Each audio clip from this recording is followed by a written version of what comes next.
So I want to thank everybody for coming today for our Empower People course. Our Empower People course today is Managing Your Ego, and that is with Susanna Calvert. If you may have missed it, and if you did, if you're an Empower People member, you can watch it. It's on the members only site, but she did another course for us a few months ago called The Superhero's Journey, and that was phenomenal. So you're in for a treat today. But Susanna, could you forward us to the oath slide, please? And we'll go ahead and say the oath. If everyone could repeat after me, I, Tiffany Joy Green, do solemnly swear to accept the lifelong obligation to hone my superhero powers and apply those superhero powers to the good of the people I serve. I will promote and add to the ongoing success of Empower People, its members, and the people, organizations, and communities it serves. I will help prepare the next generation of superheroes. I am driven to be a positive change agent for those I serve and interact with. And I think Susanna's going to appreciate this. Let's just take a moment and do a little superhero pose, because it is said that if you do that, you will feel very good and empowered. So let's just take a second. Superhero pose. Okay. Susanna, take the course away. Okay, well, thanks, Tiffany, and thanks to Karen and Melanie for dialing in today, and anybody else who's watching via live stream. It's so great to be part of this community once again. So I think you saw the learning outcomes. We'll be looking for signs of your ego influencing your actions and interactions, developing a healthier relationship with your ego, and managing your ego to be more authentic and lead to more meaningful connections. So I will just pause to just point out what is probably obvious, is that this is a huge topic and is a teaser for a larger course, but I'm hoping to give you just a little taste of it, and an upcoming course that will be featuring on our platform, the Foundation for Family and Community Healing, in the near future. This course is under development, but it'll be ready before the end of the year. So a bit about me. You'll hear a lot of this in my story coming up, but I pretty much was doing my happiness to-do list. And when I checked off the last thing on my happiness to-do list, which was tenure, it was the worst thing that ever happened to me, because I realized I've been chasing somebody else's dream my whole life. And I was, despite all outward appearance of success and, having an ideal life, I even had a Chinese American physician husband and a house in the West End. I was really a mess, stressed and unhappy. And I realized that there was a big piece of my life that was missing, and that was me and my authenticity. And so I moved into this area of nonprofit leadership and help people to get under their hood in their lives to discover what's most important. So on this note, really a very big part of that, what blocked me from being my most authentic self was my ego. And I don't mean egoic like,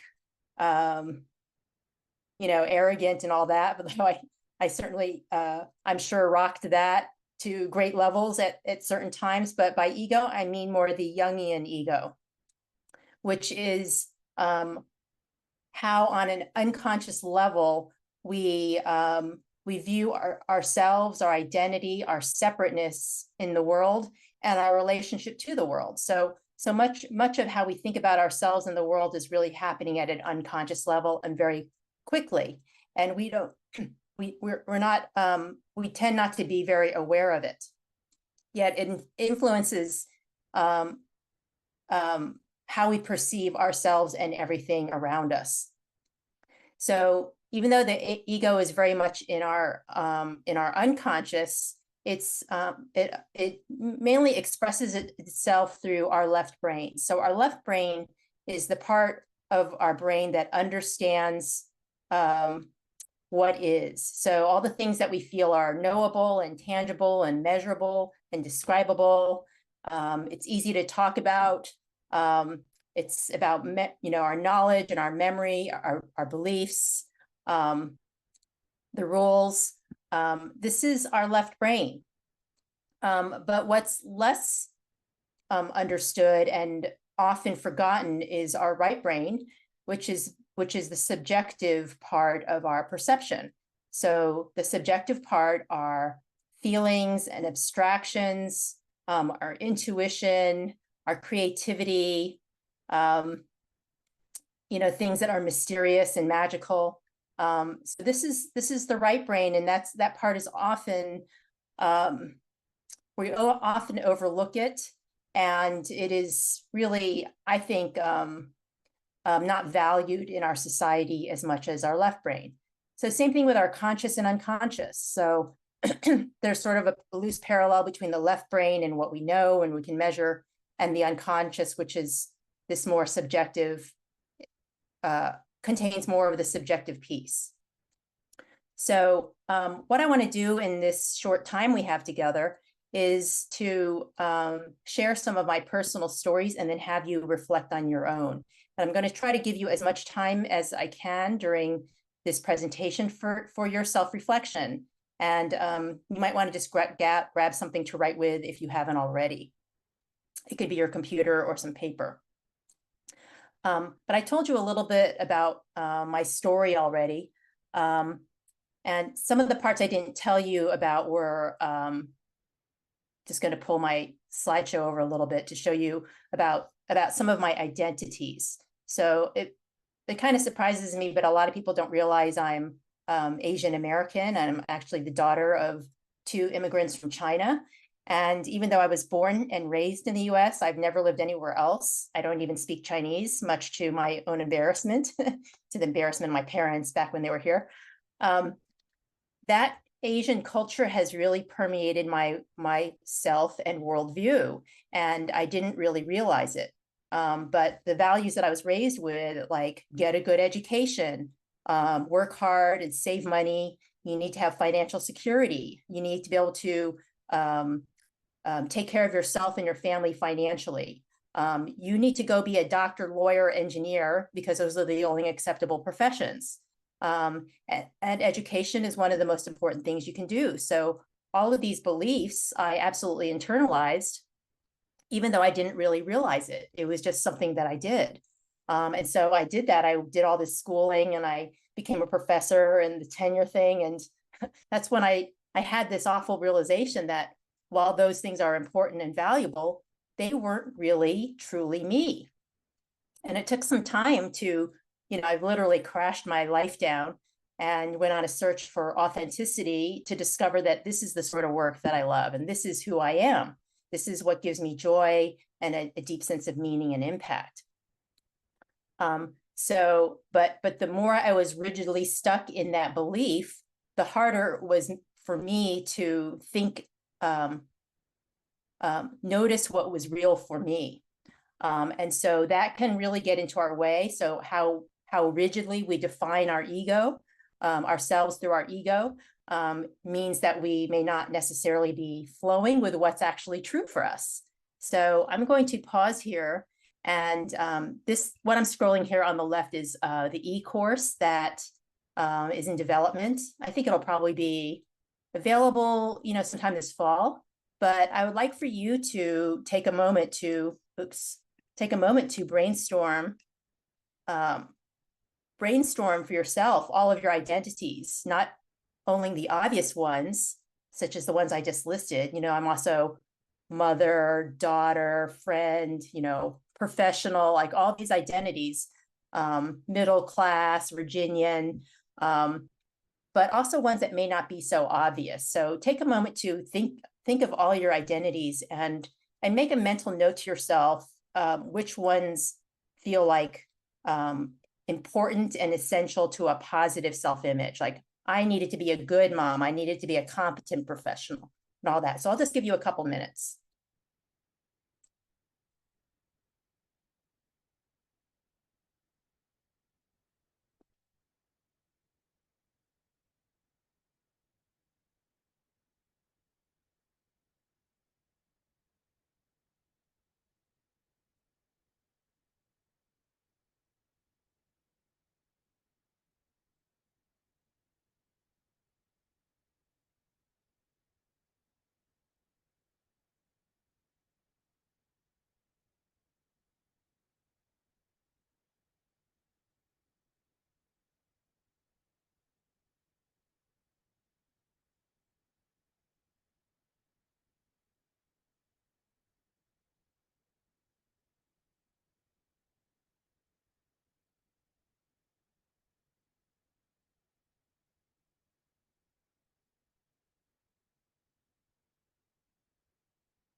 Okay, so hopefully you just got at least a few things down. Now what I want to do is talk about some of the things that might be even deeper in our consciousness that we are usually not aware of. And these things in our consciousness that are hidden or in our, that are really in our subconscious or unconscious are called our shadow side. And so this also tends to do with the right brain, that subjective, hard to describe perception of the world, which is also our yin, like the Taoist yin and yang. And the yang is the part that we understand. So our left brain, that's easier to understand, our left brain. And so the thing is about these things that are unseen is that they can influence everything in our world, or our perception of everything in the world, including ourselves. And the challenge is that in our shadow, what's hidden are often unhelpful beliefs that are often fear-based, and our wounds and traumas. So our wounds and traumas often lead us to adopt beliefs that help to keep us safe initially, but eventually, as we get older, we start to find that they are not helpful, or they can become a problem. So, for example, one of the beliefs that I adopted at a young age, and I didn't realize this until my 40s, was the belief that I would not get what I needed. So that right there tells you a bit about my childhood. I don't need to go into any of that. But as a result, I adapted by being really independent. Like I just learned to take care of myself, do everything I needed for myself. I realized that I needed to be a high performer so that I would evade criticism, and sort of to be left alone was what I needed for the most part. But the downside of that was that it was too scary for me, and I couldn't have told you this at the time, but it was too scary for me to tell others what I needed, because my deepest fear was that they would confirm my worst fear, like they would just laugh or criticize me or say no.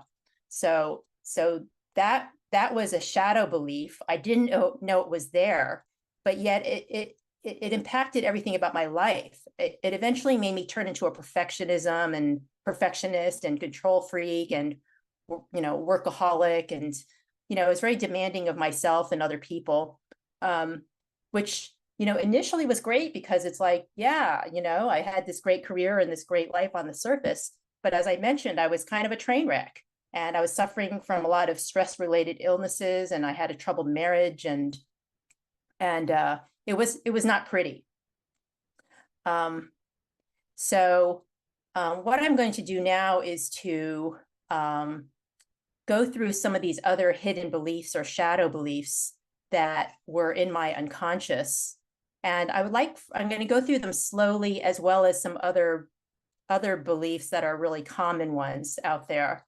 And I'd like for you to just jot down some of the ones that really feel like it might apply to you.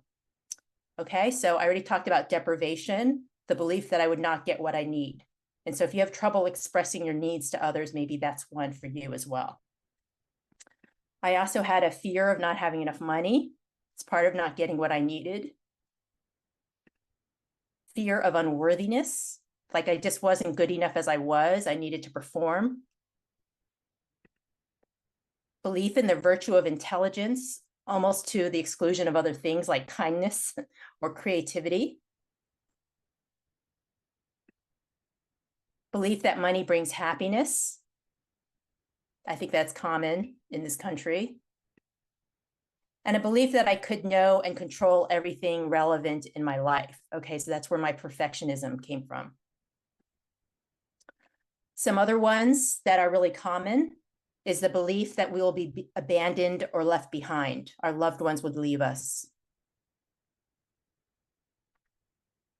Another belief is that our needs are not as important as others. So everybody else comes first.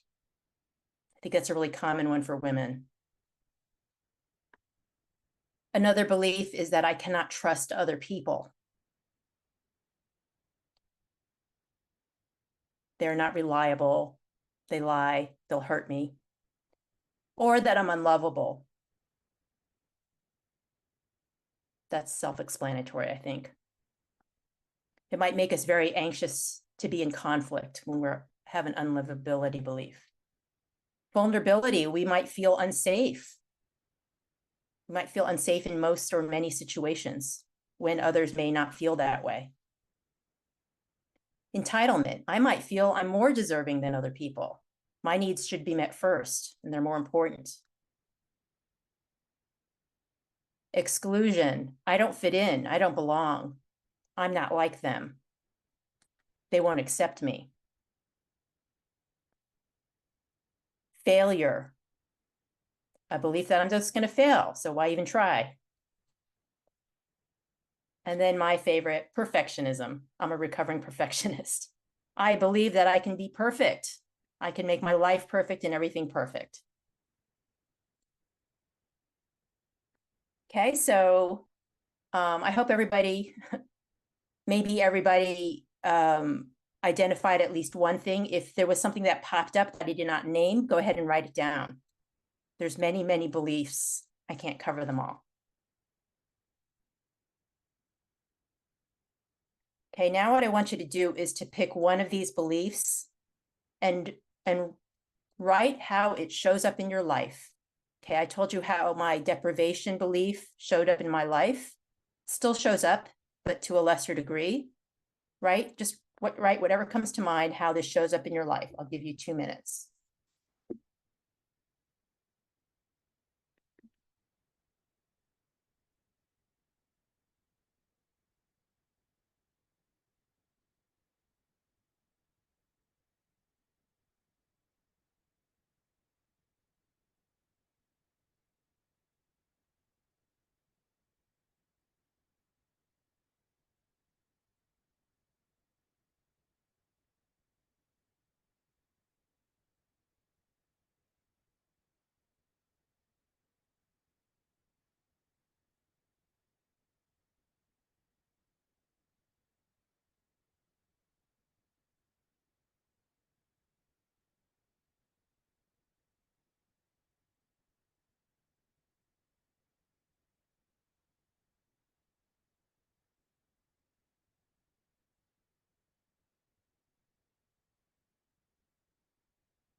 Okay, so hopefully you had some insight about a hidden belief and how it shows up in your life.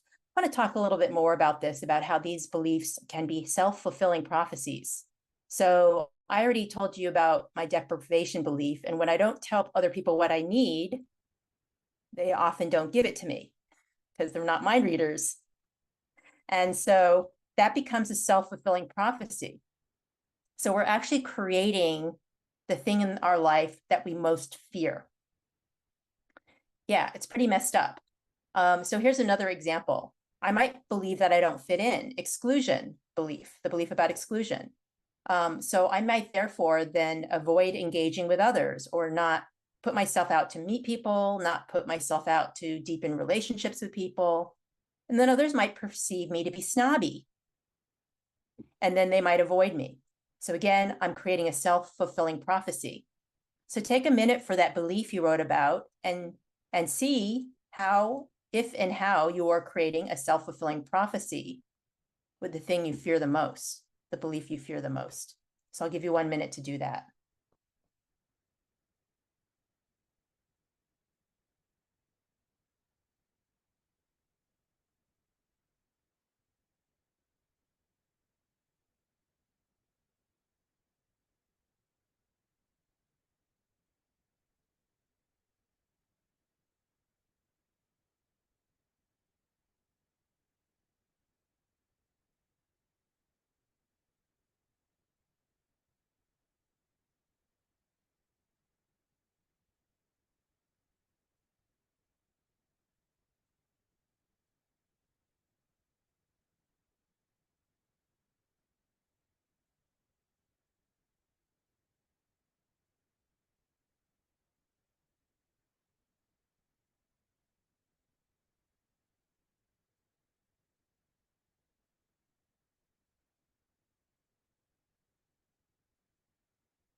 Okay, I know I'm going fast. We don't have a whole lot of time. I wanted to spend the rest of the time we have on mitigation. Okay, so this is really just the beginning of your self-awareness about what's lurking beneath and creating havoc in your life, perhaps. And then finding ways to counterbalance that, heal that, or whatever you want to call it. So the way things work is that these beliefs are hidden in this cascade of events, where the first event is might be the adverse event or the antecedent. So it's the trigger that causes that belief to surface. So for me, it would be any form of criticism, either from somebody else or from myself, or feeling like I failed or wasn't performing up to my own standards, which were impossibly high. So as you can imagine, I was pretty much triggered a lot of the time, which was why it was so stressful. So that surfaced my belief about deprivation. And then, you know, people tend to have a fight, flight, or flee response. I would often get into fighting mode, and not so much literally fight, but, you know, I might get defensive or I'd get angry, and I would have to go soothe myself and what did I do? And, you know, just dealing with myself. But, you know, this would lead to conflict sometimes. And then the consequence, as already mentioned, is self-fulfilling prophecy that I wouldn't get what I need. Okay, so now you've identified your belief and the consequence. So spend a moment thinking about what are the triggers that would cause this belief to surface, and whether you fight, fly, or fight, fly, fight, fly, or freeze. So I'll give you about 1.5 minutes to work out your cascade of events here. See how it plays out in your life. What are your triggers for that belief? And what's your reaction?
Okay, so My hope is that you'll come join us in the course either here with Empower, or you'll join us on Healing EDU and access this course in its entirety. But in the meantime, for all of those beliefs about that you might have unearthed today, that you go through and do this ABC exercise for all of them, or do one for as many parts of your life as you can, because you may find that they're everywhere, that this belief surfaces in all of your life contexts. Okay, so what do you do about this? Well, this awareness, as I said, is one of the first steps to mitigation and healing. Once you have identified the belief, you can challenge the belief, because when it's buried, we tend to think that belief is 100%.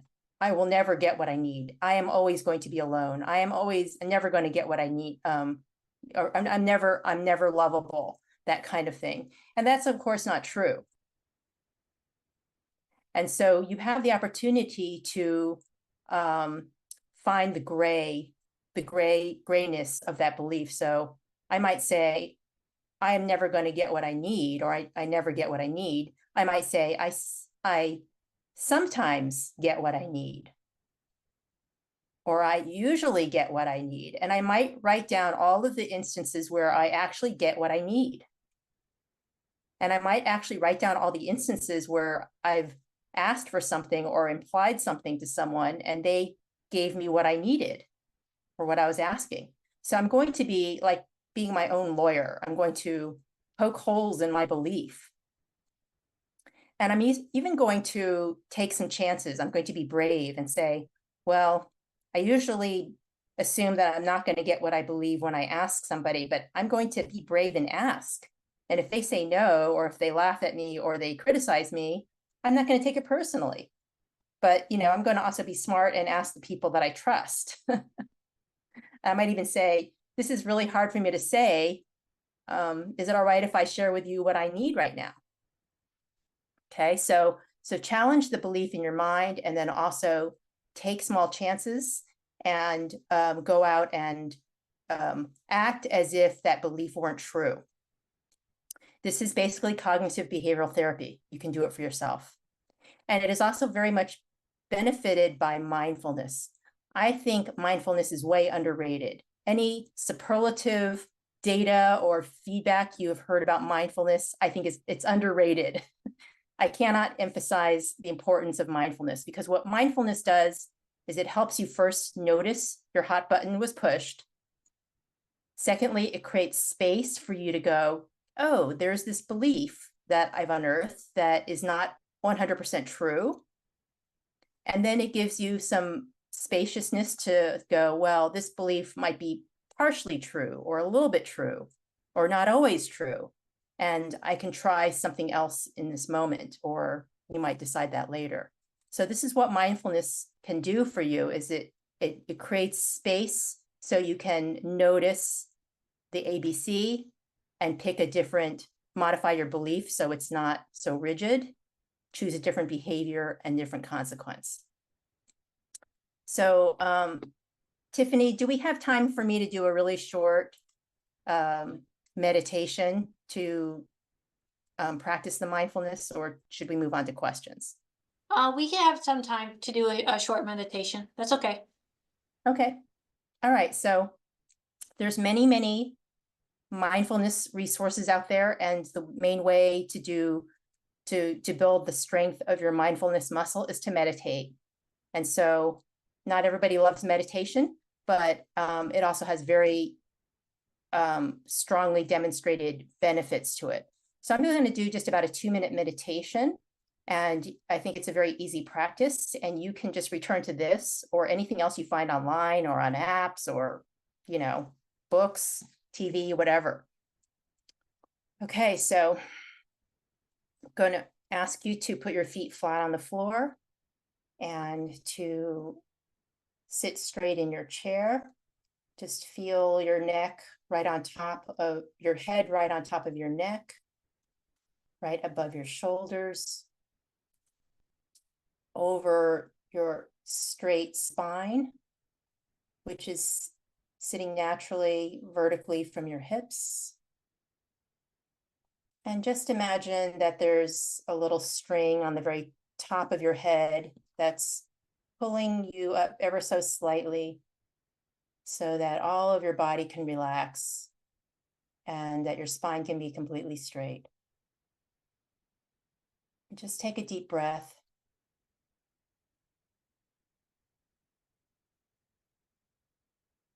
And just quietly sit there for a moment and allow your attention to just notice whatever you happen to notice in your body. Maybe you're noticing your shoulders are stiff. Maybe you're noticing your tummy rumbling. Maybe you're noticing your quads are tight. Maybe you notice your heart racing. Doesn't matter, you're just observing. Maybe you're noticing intrusive thoughts. And if it's hard to concentrate and pay attention, you're just going to let those thoughts flow by. They're not important right now.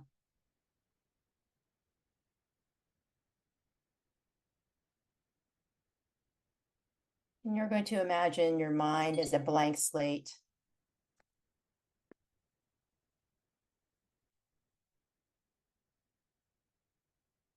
And those thoughts cannot populate that blank slate. It's just a whiteboard, nothing written on it.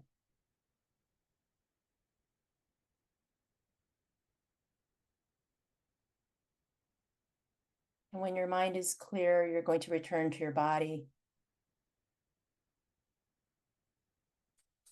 and notice a stillness, the inner stillness in your chest and belly.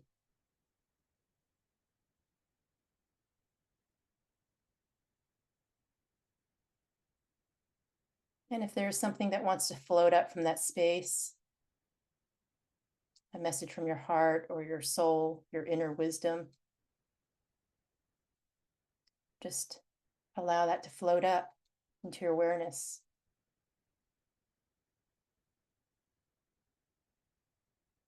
You might be hearing, I am loved. I am safe. I am good.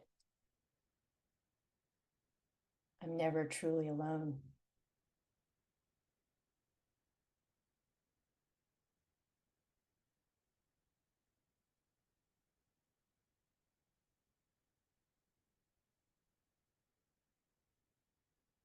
One more breath. Notice how you're feeling. Maybe a bit calmer, quieter. Open your eyes when you're ready.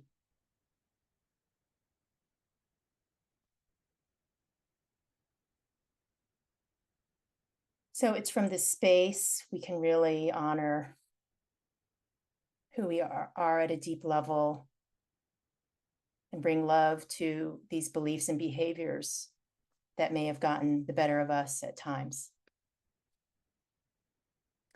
So in summary, our ego defines for us to some level, on an unconscious level, who we are and how we interact with the world.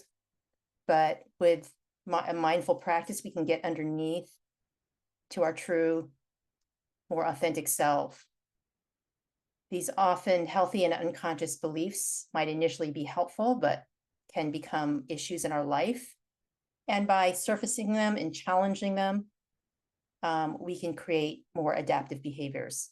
So thank you for your attention and going through several quick rounds of exercises with me.